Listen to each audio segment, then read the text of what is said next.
nous sommes ici aujourd'hui pour protester contre l'assassinat de Berta. Il y a de forts soupçons sur les compagnies transnationales actives au Honduras pour les méga-projets, puisque Berta se battait, comme ça a été déjà dit, contre ces méga-projets qui détruisent l'environnement, le milieu de vie, tout simplement la vie des peuples autochtones, mais pas seulement. Alors, bien sûr, que ce soit des crimes étatiques ou crimes du secteur privé, ces crimes ne doivent pas rester impunis. Donc l'assassinat de Berta ne doit pas rester impuni. Le CETIM, avec les juristes démocrates, est intervenu hier en plénière du Conseil des droits de l'homme pour dénoncer cet assassinat et pour demander au rapporteur spécial de l'ONU sur les exécutions sommaires de mener une enquête sur cet assassinat, justement, qu'il ne soit pas resté impuni. Bien entendu, comme ça a été déjà dit aussi, il y a une grande responsabilité des autorités honduriennes, puisque Berta était sous mesure provisionnelle de la part de la Commission interaméricaine des droits de l'homme pour sa protection, parce que tout le monde savait que Berta était menacée. Et elle-même, elle avait déclaré l'année dernière, publiquement, qu'elle était menacée. Bon, en parlant de Berta, on ne peut pas oublier tous les problèmes posés par des sociétés transnationales depuis plusieurs décennies. Qu'est-ce qui se passe? Ce qui se passe, il y a quelques centaines d'entités dans le monde aujourd'hui contrôlent l'essentiel de la production et la commercialisation des produits et des services.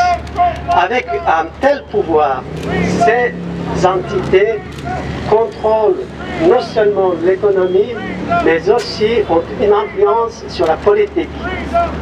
Sur la politique, mais aussi sur des lois, sur l'aspect juridique. Donc, de plus, avec des montages complexes qu'elles mettent en place, ces entités donc échappent bien souvent, que ce soit des crimes ou des violations de droits humains commises dans le monde. Donc, à ce propos, il y a 2 ans, il y a une initiative qui a été lancée par l'Équateur et l'Afrique du Sud, soutenue bien sûr par la majorité du Conseil des droits de l'homme. Et là-dessus, le CETIM est très impliqué aux côtés de la campagne mondiale contre l'impunité des sociétés transnationales. Alors, que voulons-nous?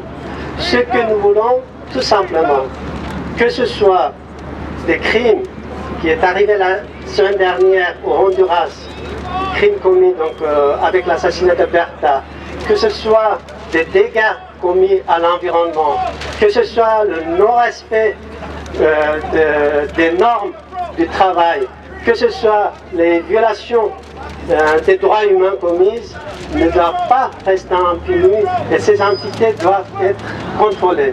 Ces entités doivent répondre à leurs actes et ces entités doivent sérieusement, de la part des États, pas seulement dans le pays où elles mènent leurs activités, mais aussi dans les États de siège. C'est ça les enjeux importants de ces négociations à l'ONU qui ont commencé l'année dernière.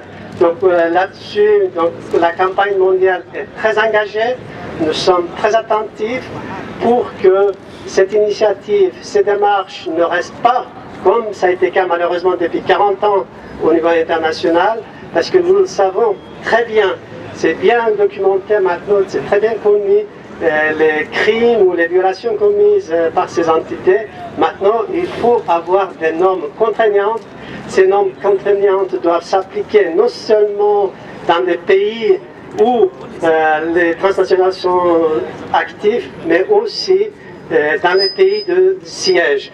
Donc, si nous arrivons à mener à bien ce processus avec donc une mobilisation de la campagne mondiale et à l'intérieur, donc le CETIM, les juristes démocrates ou autres organisations qui sont actives dans le processus, nous arriverons peut-être à mettre fin à l'impunité de ces entités parce qu'il y a une urgence. Il y a une urgence parce que ces entités ne s'arrêtent pas à un pays donné ou une frontière donnée. Malheureusement, le cas de Bertha n'est pas ni le premier, et nous espérons que ce soit la dernière, mais peut-être il y aura encore d'autres assassinats ou des crimes commis si nous ne parvenons pas à stopper ces entités. C'est pourquoi nous devons tous, en tant que citoyens, en tant qu'organisation, en tant que aussi État, parce qu'il y a aussi des États qui sont victimes des agissements des sociétés transnationales, nous devons travailler ensemble pour mettre fin à l'impunité de sociétés transnationales. C'est pourquoi nous disons haut et fort, l'assassinat de Bertha ne doit pas rester impuni, et nous sommes ici, nous allons suivre ce cas, mais aussi d'autres.